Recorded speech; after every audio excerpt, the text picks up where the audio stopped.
We're back. For the second race, we've reversed the top 8 from yesterday, and everyone here is getting ready for what's shaping up to be a thrilling conclusion to the weekend.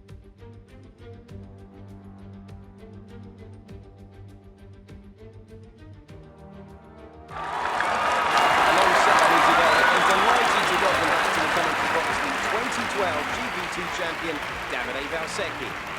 There looks to be a challenging race ahead of the drivers today, Davide. With that in mind, what are you looking out for today? Well, Alex, I want to see how the drivers at the back of the grid are going to roll down. They'll need to make an impact in the early stages, and they're probably hoping for a bit of luck at the start. We may see some bold maneuvers out there today. Hello everyone and welcome back guys to the sprint race from this weekend's F2 Hungarian Grand Prix, where today we're here back once more. Obviously, if you missed out on yesterday's video with the feature race, I would definitely recommend going back and checking it out before you check out this one. But yeah, 14 laps ahead of us though, ready for this race. We start P4 on the grid for this one after our 5th place finish in yesterday's race as well. But pace felt really strong. Let's just see what we're going to be capable of in the sprint race here today. Now, I just want to dive right on into the action. We've got Matsushita on the pole, Schwartzman and Lacey just ahead of us, Drogovic and Zoe right behind, 5 red lights. Some point today, thank you very much, and is finally lights out and away we go. There is a Lacey once again getting off to an absolute rocket ship start. Unfortunately for me, we can never seem to do the same on F1 2020 in these Formula 2 cars. We'll be a little bit brave on the brakes in towards the first corner, slot in just behind our real life rival Callum Ilott there, but we do move ourselves back up into 6th place there, staying ahead of Guan Yu Zhou as we head down the hill for the first time. Oh, a bit of a lock-up from Callum Ilott. Make sure we give the young Chinese driver the room on the inside. Come on, get the nose in. There we go. Through the first couple of corners. We have survived the start of this sprint race. Nice and tidy. Actually, looked like a pretty clean getaway from just about everyone off the start. There is Matsushita, who still leads the way. There are Lacey on a P2 ahead of our teammate Schwartzman, as we're still looking very good in the Constructors' Championship. But hopefully, yeah, Schwartzman can find himself getting towards the front of the field in the driver's table as well. There is Guan Yu Zhou. What on earth was that in the mirrors? I think he was trying to find some space, potentially to go for a move out of the chicane there. Don't see that all too often in Formula 2, but we have survived the start. We're still up in P6. There's only 2 places lost at the start of this Grand Prix. Let's see if we can try and harass Callum Ilott and get back up into P5. Heading towards the end of lap 2. We're still all over the back of Callum Ilott here. Luckily, we found out in yesterday's feature race that tyre wear isn't going to be too big an issue on these mediums, as we really get the car latched over the inside, draining out of the final corner here. We might get a bit of a run on Ilott down towards the first corner, as we already dipped down into the 31s. Another big lock-up from Callum Ilott there. Can we get the cut back on our rival? No, we can. Callum Ilott very good on the traction out of the first corner there, despite the lock-up on the way in. Another lock-up down the hill. We join in there. You know, we don't want to feel self-conscious about those sorts of things, so we'll join in there. Can we get a run down the hill in towards turn 4? Oh, we thought about trying to have a look to the inside, but not enough room. Dip a wheel on the grass. Scrub off just a little bit of momentum. And I don't think, again, we're going to be able to find anything. We're still trying as we head up the hill. Oh, have we found some room around the outside? Through the hairpin? Into the chicane we go. Yes, we have. Up to P5 of this race there. A very unorthodox move, but we're back past both Uni-Virtuoses. And yeah, next up then, Drogovic once more, the Brazilian. Had a good battle with him yesterday. Very aggressive with his defending. But can we move back past him again today? Well, we have closed up to the back of Felipe Drogovic, but obviously if you watched yesterday's feature race, you'll know that is very much the easy part of trying to race the Brazilian. Getting round him is a very difficult and more technical challenge around this Hungaro ring there as we head through the final corner. Oh, a lot of understeer. We're going to run very wide on the exit of the corner there, almost going to be fishtaily as we head back down in towards turn 1. Have we got a decent run in? We might be able to go for a little bit of a look at the inside. Try and get it slowed down on the apex. Drogovic will still be there on the outside. But we've got the DRS on the exit. And we are at P4 there with a nice cheeky little dive bomb on the young Brazilian. Next up, our teammate Schwartzman. Coming towards the end of lap 9, we're finally going to be around the DRS range of our teammate Robert Schwartzman in this race. Everyone seems to have really gelled with their mediums in this sprint race here. Matsushita has romped away at the front of the field on his tyres, but through the final corner, can we get a nice tidy run out of the final turn? Really taking a lot of curb on the exit. We have now got the DRS though on our teammate Schwartzman there, as we almost set a new fastest lap of the Grand Prix. But yeah, trying to, again, getting close to people is pretty easy around here. Getting past them, on the other hand, is a very different kettle of fish still. 5 to go on the Hungarian GP. I'll be honest, I don't really want to get involved in too big a battle with our teammate Schwartzman if we can both try and have a look past the Lacey in the dying stages of this race. Through the final couple of corners of lap 10, we need a big run on our teammate Schwartzman.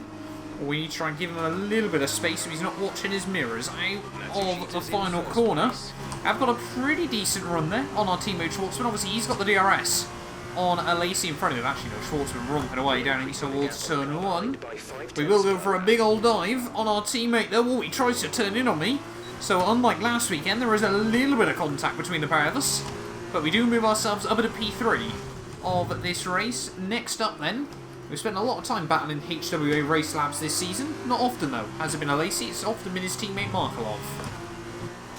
Final couple of corners of lap 11. Can we finally try and get a run on Giuliano Lacey in this race? Schwartzman's really dropped back since we got round him, so not too sure what's happened to our teammate, but obviously Lacey will have no DRS to defend with. As we head back down in towards turn 1, we'll do the same move that we did to our teammate. Lacey, again, not aware of it. And up to P2 with 3 laps to go here from the Hungaroring. Could we close up to Matsushita? Is it going to be possible? We've kept really good care of the tyres throughout this one, avoiding all wheel spin and trying to avoid the lockups as well. Maybe everyone else's tyres will start to die. We'll keep pushing and find out. Oh, we got yellow flags out. Down in Sector 2, it's Jack Aitken out of this F2 sprint race. And I'll be honest, I couldn't really care less. Oh, we got yellow flags out. Oh, I think that might be Jack Aitken. Damn. I was about to care if there were more yellow flags out in this race, but no, it's just Jack Aitken with over a lap to go. Matsushita still comfortably out in front. Ooh, don't do that. On to the final lap then of this F2 sprint race from the Hungarian GP circuit. It has been a very good little race. We played the tyre strategy to perfection once again. Just really tried to keep these mediums in good nick from start to finish here. And you can see we have taken a bit of time out of Nobuharu Matsushita as well in this one, but just generally throughout the entire race, he got the lead. He started on pole, he held on to the lead in through the first couple of corners, as now we just get the tyre warning come up. And yeah, since then, romped away early on and has really never looked back in this sprint race here as we head down in towards the final couple of corners. It's going to be another solid weekend for MP Motorsport there, as Drogovic still up in 5th place as well. There are only sort of really 3 big hitters this weekend. Ourselves, pretty much consistently as always, Virtuosi and MP Motorsport as well, shaping ourselves up to be the big 3 at the moment. At the final corner though, Matsushita wins. Can we set fastest lap? No, not at the end, but still P2. Alright, race over. Take care of the car on the way in.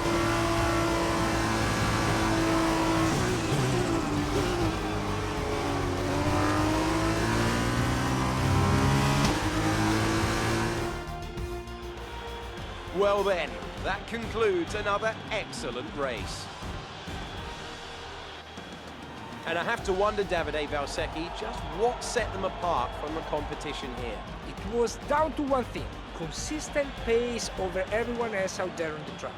We could spend a great deal of time talking about race and tyre strategy, what has occurred on the track, but at the end of the day, the difference here was down to simply being faster on track than everyone else. Amazing skill on show. Our drivers are making their way out for the podium celebrations, and it's going to be MP Motorsport picking up the winner's trophy.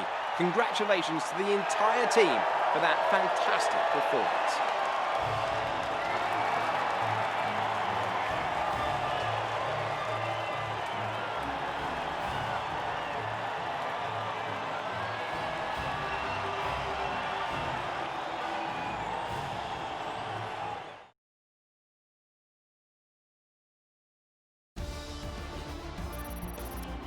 After this round of the World Championship, here's how things look in the drivers' table. It's a good result for Mick Schumacher, who extends his advantage at the top of the championship. Now then, Davide Valsecchi, who would you say was your driver of the day? It's got to be Mick Schumacher. He attack all race long. He was amazing. And now a look at the team standings. Prema extend their lead at the top of the championship. That's the end of today's race. Thank you for joining us, and I'm sure you'll agree it was a great race and sets us up nicely for the next instalment in a few weeks' time. Take care. From Davide and I, it's goodbye.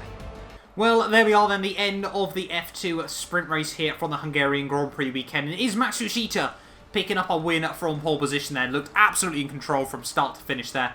Just goes to show how important being at the front is around this Hungarian Grand Prix circuit. But a winless weekend for ourselves doesn't happen all too often in this F2 career mode. But, you know, still 2 big points hauls as well there, especially with Markelov struggling this weekend. It's really going to set us up nicely for the final 4 rounds of this World Championship there. Alesi in at P3, a decent haul of points once again for him, and Schwartzman, yeah, finally starting to get back into the groove towards the front of the field as well there. Drogovic in 5th ahead of Eilert and Guan Yu Zhou for Virtuosi, 6th and 7th there, and PK, yesterday's race winner, still picking up a point in 8th place there, ahead of Nissany, Galale, Samaya, Lundgaard, Sato and Markelov. You can see the rest of the order on your screens as well. Just Jack Aitken, the only man not to make it to the checkered flag there. And yeah, Carlin having a torrid weekend down in P20 and 21 there at the end of the day. Championship-wise, though, 42 points the gap opens up to at the front of the field. So Markelov, unless this was just an off weekend for him, very, very much looking like he's fallen away at the moment there. Guan Yu Zhou and Robert Schwartzman could still end up being our 2 main rivals, as well as actually Drogovic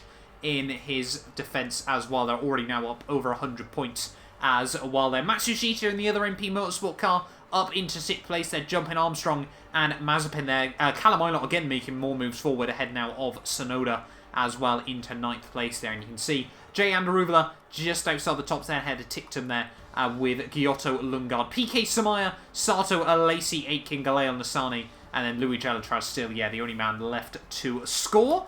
Teams-wise even, I should say, 88 clear at the top of the Teams Championship, ahead of MP Motorsport there, who, yeah, just a few points clear of Virtuosi. That's still certainly going to be a battle to look out for in the final few rounds of this World Championship there. Racelab ahead of ART there, Carlin and High-Tech 6th and 7th tied on 112 points there. Campos still just ahead of Dams, Charoux, and who is in 11th place? It must be Trident. And now obviously with Sato and Roy Nissany on just 30 points as well. But thank you all so much for watching once again. If you have enjoyed this video, do make sure you leave a like, get yourself subscribed as well. We're trying to hit 15k subs at the moment on the channel, so yeah, if you could help us get one step closer to that, it would be greatly, greatly appreciated as well. But yeah, we will be back next weekend ready. We go from one torrid track on Formula 1 to the best. It's time for the Belgian Grand Prix. You guys do not want to miss it. A big thank you to our channel members for making these videos possible. You can be featured in these end clips as well as granted access to some other exclusive perks for just £1 a month by clicking the join button below.